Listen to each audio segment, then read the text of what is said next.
Very good afternoon, colleagues. We're very honored to have with us Ambassador at Large Tommy Koh, who describes himself as the accidental president, but who we all know brought UNCLOS III to its successful conclusion. Thank you very much, Ambassador. Thank you, Natalie. How did you become the accidental president? The person elected as president of the Third UN Conference on the Law of the Sea was a very good friend, a very charismatic person from Sri Lanka, Ambassador Shirley Amarasinghe. He suffered a heart attack while playing tennis and passed away. And the Asian group drafted me. I wasn't a candidate to succeed him, but there was a disagreement between two opposing candidates that could not be resolved. And the Asian group requested me to succeed Shirley Amarasinghe as president.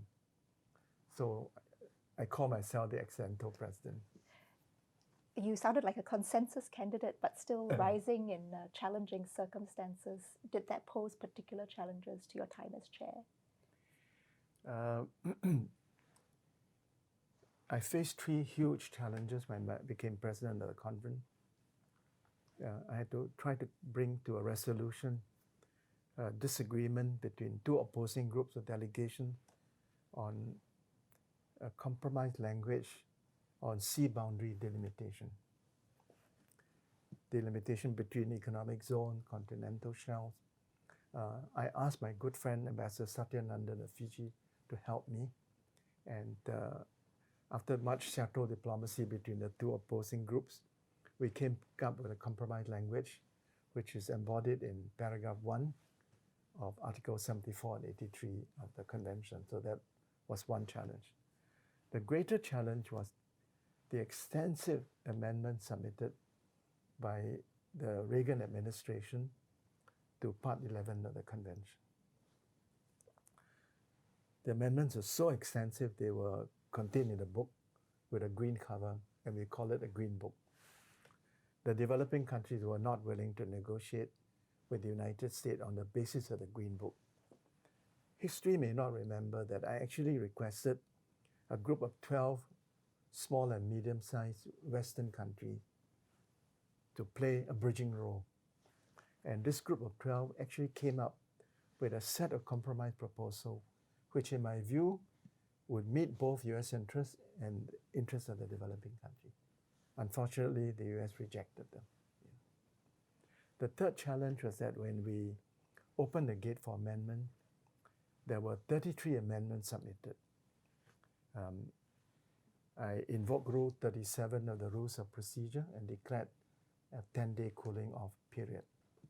And look at these 33 amendments to see whether any of them would meet the twin criteria of enjoying substantial support in a conference and willing to enhance the possibility of achieving consensus. We only found one of them met these two criteria. The other 32 did not, and we persuaded most of the sponsors of the amendment not to insist on putting them to the vote. We were not successful with two, Turkey and Spain, who insisted on putting the amendment to the vote. They were put to the vote and they failed to achieve the two majorities and therefore were not accepted. Mm-hmm.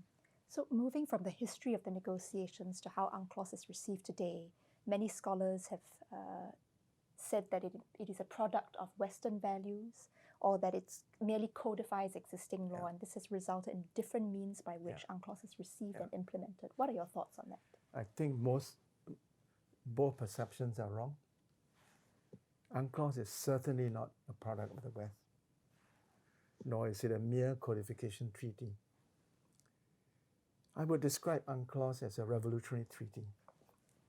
In the 1960s, many colonial countries became independent. They felt that the old legal order for the sea did not meet with their aspirations and their interests.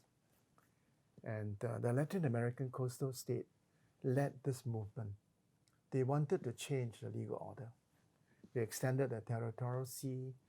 They demanded a very substantial zone of fishing rights. And this led to the convening of the Third Conference. the third conference produced a treaty which